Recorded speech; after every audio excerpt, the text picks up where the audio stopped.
segunda parte da aula de Arma Teologia. Agora, Agostinho, que é um teólogo da igreja, ele diz: antes da queda, Adão poderia não pecar. Mas depois, ele foi lá e ele acedeu à tentação. Ele cedeu à tentação. Aí o mesmo Agostinho fala que depois da queda, eu não posso não pecar. Fritou, irmãos. Olha só a construção da frase. Depois que você bateu no botão. Você pifou o motor. Não tem mais jeito. Aí o Agostinho fala: antes da queda, o Adão poderia não pecar. Depois da queda, eu não posso mais não pecar. O apóstolo Paulo fala em Romanos capítulo 7, a partir do versículo 24. Olha, quando quero fazer o bem, o mal está comigo. E o bem que eu quero fazer, este eu não faço. E o mal que eu não quero fazer, este eu faço. Se faço o mal que não quero, e o bem que eu não quero eu não faço, consinto com a lei de Deus. Porque a lei é o mandamento. E o mandamento, ele é santo, justo e bom. Carta aos Romanos, capítulo de número 7. A lei de Deus está no motor normal, está funcionando. O mundo foi criado para que a lei de Deus viesse naturalmente. A lei de Deus é natural, a queda não. Por isso o apóstolo Paulo fala: eu quero fazer o bem, mas o mal está comigo. E por que isso aconteceu? Aí ele explica o seguinte: porque eu fui vendido como escravo ao pecado. E o escravo perde a autonomia de vontade. O pecado manda em você. O pecado determina as tuas ações. E o pecado na natureza de Adão, ele tem um problema, por causa que ele atinge os nossos pensamentos. Tudo que é pensamento que você tem, ele está contaminado pela presença do pecado. Você não consegue ter um pensamento puro.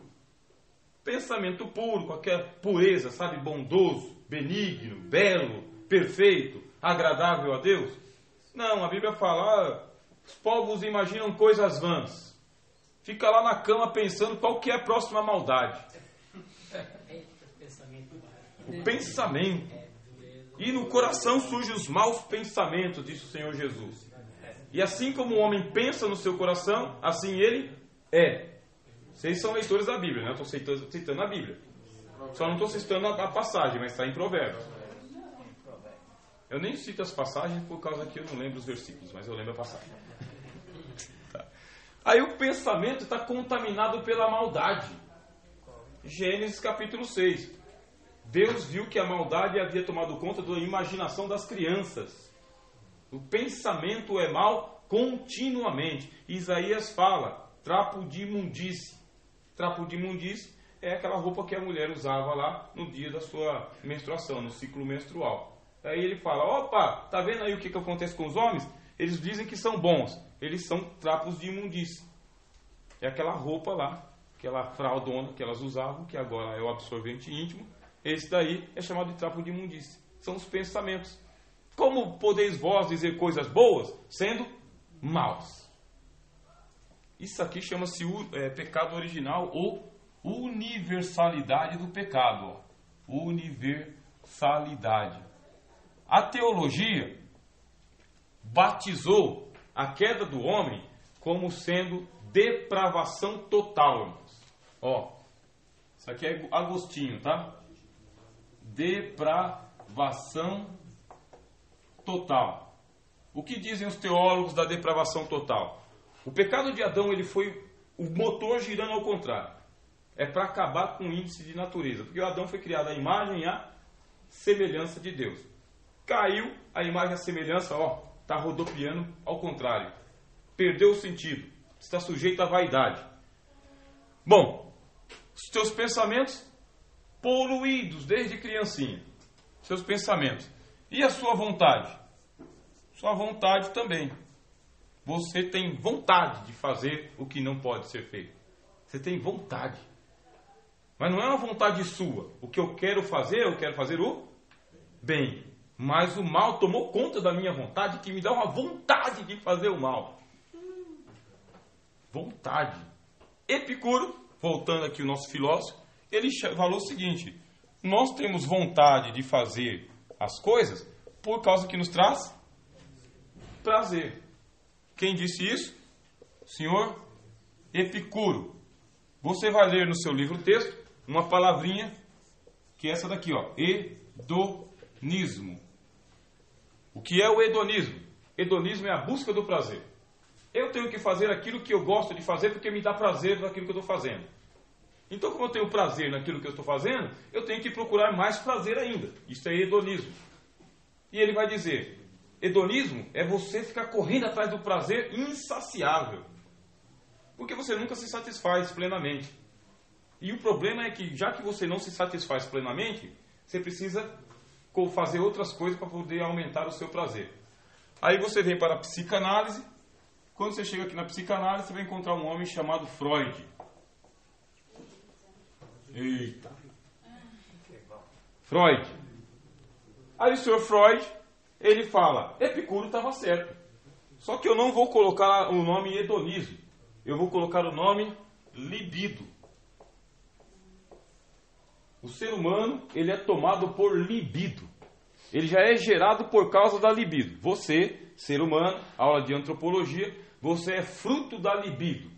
Por quê? Teu pai libidinoso foi lá e mexeu com a tua mãe libidinosamente, e a tua mãe, que era libidinosa, aceitou a provocação do teu pai libidinoso, e a libido dos dois se encontrou num ato romântico. Formaram uma atitude de prazer.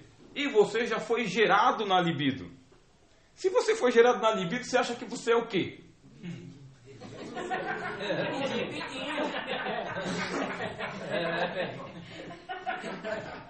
Da macieira nasce a maçã.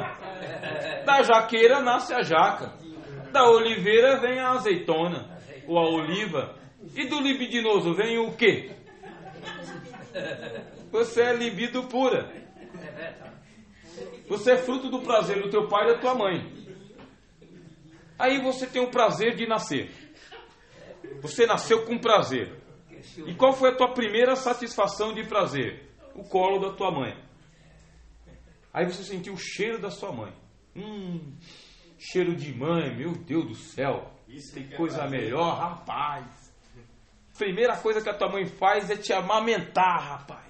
E quando ela te amamenta, você sente pela primeira vez o gosto do leite que você não sentia. Que coisa boa, prazer do leite, do abraço. E se você dá um gemidinho, a mãe já te abraça. Opa, proteção. É a libido se transformando em outras ações. É a libido da proteção, do carinho, da alimentação, do aconchego. E você vai crescendo, gostando do prazer, ó. Gostando. Aí chega lá uns 6 meses, 7 meses, a mãe pega e pá, lacra. Não dá mais o peito. O leite tem outro gosto. Você chora e ela já não te atende tanto assim. Você suja as fraldas e ela demora para chegar. Cadê o teu prazer? Aí você pega a tua mesma libido e você transforma em grito, em choro. Você chora, chora, chora. É a mesma libido. Aquela que era da alegria, agora transformada em tristeza, em desespero. E você vai crescendo, e essa tua libido ela só vai ganhando outras formas. Outras formas. Você namora, você trabalha, você estuda, você aceita Jesus, você desce nas águas, você trabalha no estacionamento, você vai pegando a sua libido e você vai direcionando ela. Só que o fruto de tudo isso daqui é a tua vontade, porque você tem vontade de sentir prazer com todas as coisas. E ela está contaminada, de acordo com Agostinho, pela depravação total. É uma depravação total. É assim que eles começam a entender o que é o pecado. Você só faz as coisas por vontade de ter prazer. E se não te trouxer prazer, você faz emburrado. Você é escravo. Paulo fala, fui vendido como escravo ao pecado. Vou lá, pratico o pecado, satisfaço a vontade do pecado, mas depois fico mal. Me arrependo. Arrependido, triste, destruído. Qual que é a solução? Perdão. ou então buscar mais prazer. É o cara que toma umas cachaças e ele já está tão encharcado que no dia seguinte ele está tremendo, aí ele fala, eu tenho que ir ali para poder parar a tremedeira. Me dá um aí. É o cara que ele é drogado, aí ele fala, mano, tô na maior pala, cara, o que eu preciso? Preciso de dar 1, 2 aí. Aí ele, mano, agora tô bom. Viciado no pecado. Nós somos de uma natureza humana viciada no pecado. E por que a gente peca? A gente peca por causa que senão a gente não consegue sobreviver sem, sabe, naquela fissura. Enquanto você não se entrega ao pecado, você não se satisfaz. Você tem que fazer alguma coisa, senão o pensamento não vai embora, a vontade não estanca. Tomado nos seus pensamentos, na sua vontade e também na sua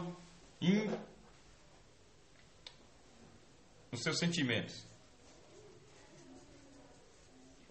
Olha o que o pecado fez, ó.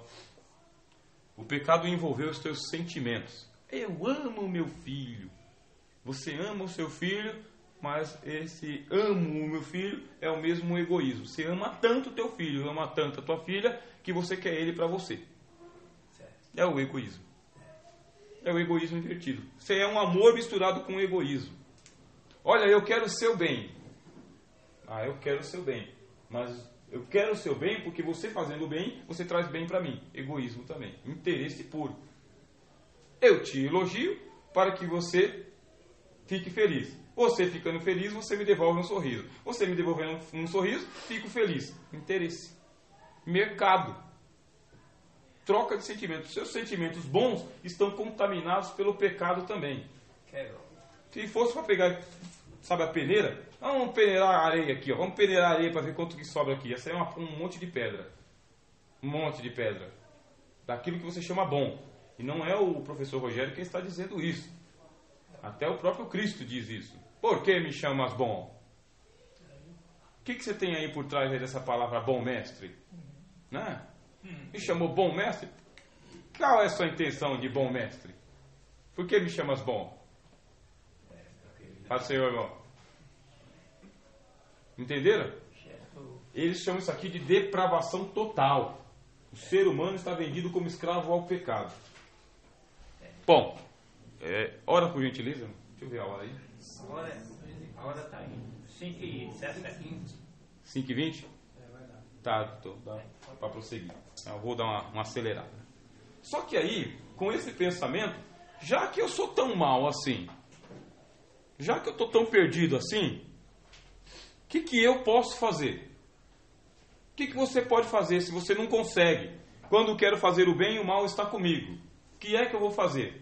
Paulo até grita, Paulo fala, miserável homem que sou, quem me livrará do corpo desta morte? Eu vou me entregar a Deus, eu vou me entregar à graça de Deus. Eu vou me entregar para que Deus me perdoe dos meus pecados. E qual que é a tua parte? Não sei. Não sei. Eu quero fazer o bem, não consigo. Aí surgiu na igreja um problema sério. Cristo perdoa você dos seus pecados. Como assim? Matou, roubou, mentiu, adulterou, pedofilia, fez tudo o que queria. Agora chega com cara de pau, pede perdão e Deus te perdoa. Está arrependido? Quer mudar de vida? Essa aí é a doutrina da graça. Viu? Aonde abundou o pecado, abundou o pecado significa que você tem aqui uma cesta, tá? Aqui está cheio de pecado. Aí Deus vem e resolve esse pecado e Ele coloca a graça sobre o pecado. Na mesma cesta do pecado, Ele vem e Ele coloca a graça. Quando Ele coloca a graça, Ele superabunda, transcende. Se o meu irmão pecar contra mim uma vez, perdoa. E se for 7 vezes, perdoa. E se for 7 vezes 70, perdoa. Dá o que te pedir e não te desvie daquele que quer que lhe peça emprestado. Nesta mesma palavra aí, Jesus Cristo se comprometeu. Dá ao que te pedir e não te desvie daqueles que quer que lhe peça emprestado.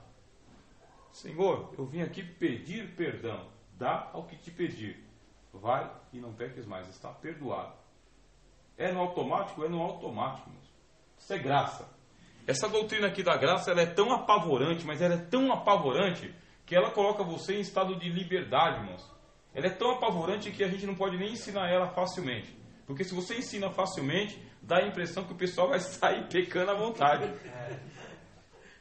E essa doutrina o apóstolo Paulo construiu no capítulo 6 da carta aos Romanos. Ele veio construindo, né? 4, justificação da fé de Abraão. 5, capítulo 6 ele constrói a doutrina da graça. E ele fala isso. Onde abundou o pecado, superabundou a graça. Capítulo 5. Por um homem entrou o pecado no mundo e por um homem saiu o pecado do mundo. Antes ali você trouxe muitas transgressões. Depois você trouxe a salvação. Quando ele está construindo o argumento dele, chega no momento que ele fala: o que diremos, pois, então? Pecaremos para que apareça a graça mais ainda? É a conclusão lógica. Se eu peco e Deus coloca perdão, e se eu peco 2 vezes, Deus coloca 4 vezes mais perdão, e se eu peco 6 vezes, Deus coloca 8 vezes mais perdão, perdão antecipado, está aqui o cheque em branco, então eu estou projetando que o meu próximo pecado já está contemplado pelo perdão de Deus. Por quê? Superabundou a... É bíblico. E ela é uma doutrina tão apavorante que a gente não pode ensinar ela facilmente, porque a conclusão é esta. Nenhuma condenação há para os que estão em Cristo Jesus. Nenhuma. Nosso irmão Ronaldo aqui, de vez em quando, ele até, sabe, ele tenta passar isso aí e as pessoas não entendem. Mas não entendem porque não dá para ensinar na sua amplitude, tá? O Ronaldo está certo na compreensão dele. É que você não pode ensinar na sua amplitude, você não consegue. Porque se você ensinar, você tira as pessoas do estado de infantilidade, medo de Deus, medo do inferno, medo da condenação, e coloca as pessoas com os 2 pés no céu. Porque todos os seus pecados estavam contemplados em um ato de justiça. Cristo morreu na cruz pelos teus pecados.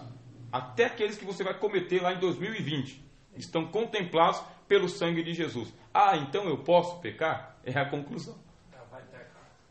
É a conclusão. Falei para você que quando Deus construiu o mundo, Deus já veio com um manualzinho de conserto, não foi? Conserto foi Cristo no mundo. Entrou o engenheiro.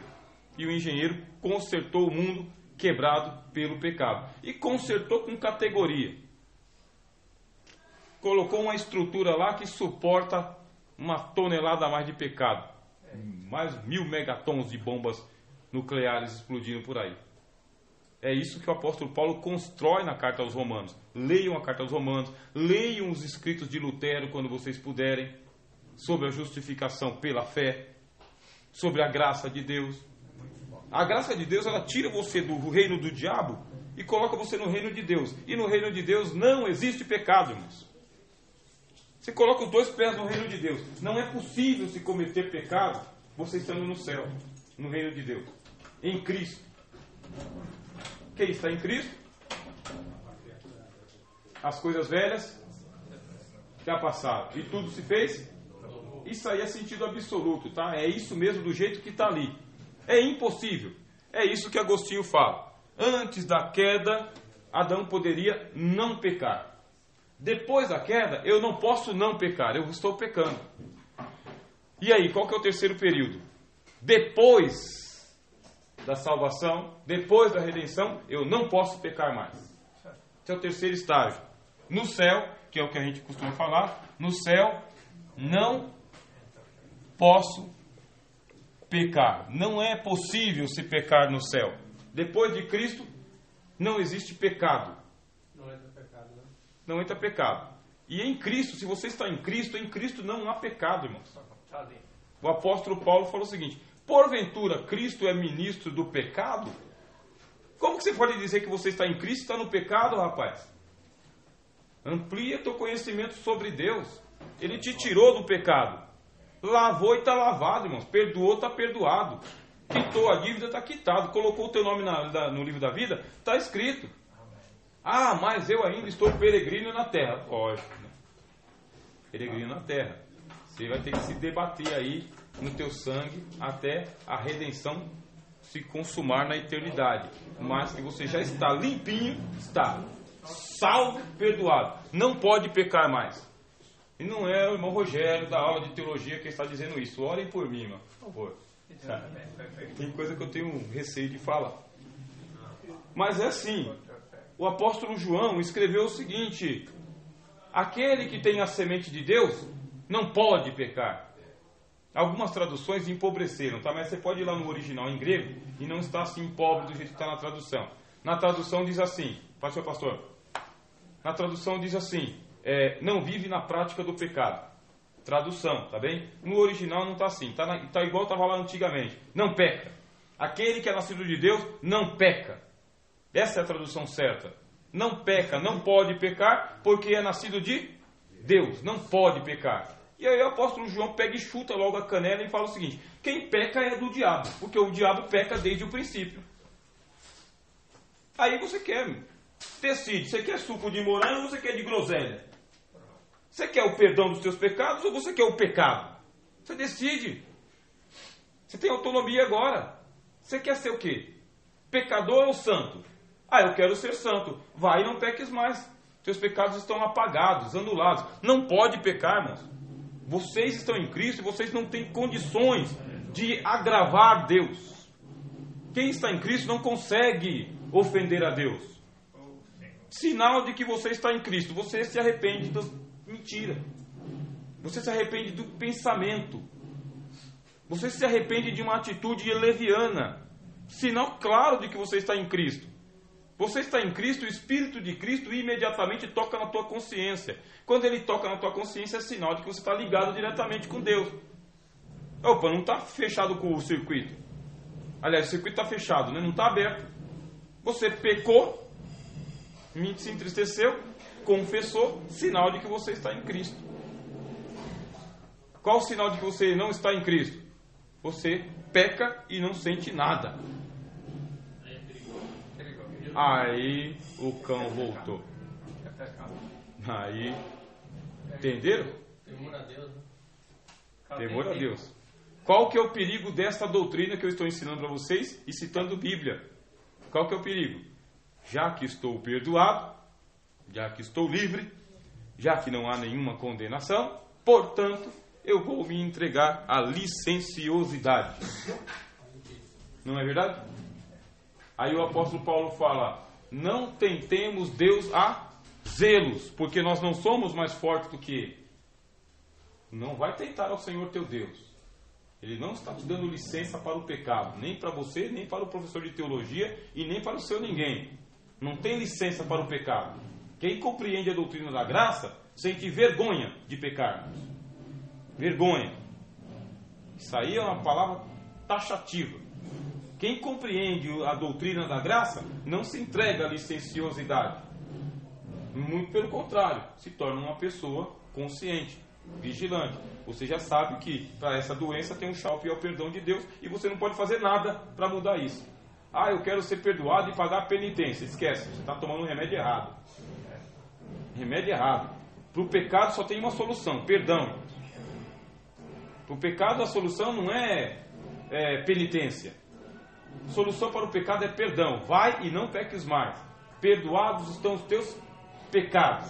É o que Cristo disse ao paralítico, né? Tem bom ânimo, filho. Teus pecados estão anulados, perdoados. Isso é a solução de Deus para o mal. Não é pegar e colocar o cara lá penando para ele pagar pelo que ele fez. Porque não acontece nada. É Deus, irmão, que está tratando do pecado. É Deus. E quando Deus trata do pecado, Ele trata como Deus. Eu quero é perdoar. Quero punir. Agora, se não existe perdão, aí vai para a prisão. Aí pagar lá e vai ficar lá para sempre, né? O salário do pecado é a morte. Portanto, já que não quero perdão, vós morrereis nos vossos pecados. Palavras de Jesus Cristo no Evangelho de João. Se não credes que eu sou, morrereis nos vossos pecados. Não quer o perdão, quer pagar pelo pecado. Se você quer pagar pelo pecado, a conta é essa aqui, ó. No final, morte. Isso aqui é a armatiologia, doutrina sobre o pecado. Bom, aconteceu, irmãos, aí a resposta, hein? Vou dar a resposta na questão de número 3. Anota aí no teu caderninho. Já dei a resposta de questão de número 1. Agora a resposta de questão de número 3. Depois deste pensamento, surgiu uma licenciosidade na igreja.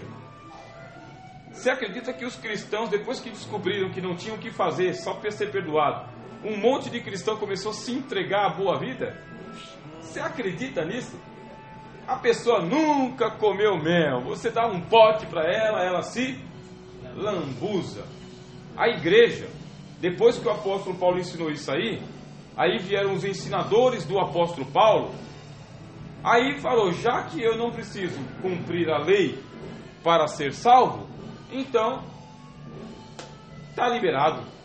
E muitos cristãos se entregaram à licenciosidade. Vou escrever aqui a palavra para você. Licenciosidade. Lassidão moral. E isso acontece com muitos de nós, tá? Quando você descobre que você está totalmente livre, perdoado, nome escrito no livro da vida, você dá uma folga, sabe? Você dá uma folga para você mesmo. Nessa folga acontece a licenciosidade e a lassidão moral. Lassidão moral é quando você larga de mão. Larga de mão, lassidão moral. E os cristãos já não estavam mais com um bom testemunho. Eles não estavam dando um testemunho de que eles estavam salvos. Não, eles não faziam isso não. Eles começaram a andar de qualquer forma, dos mesmos padrões pecaminosos, mundanos, sem diferenciação nenhuma. Tinha piedade na fala, mas não tinha piedade na prática. Consequentemente, tem aquelas pessoas que falam, mas que bagunça é essa aqui? Vou contar para vocês.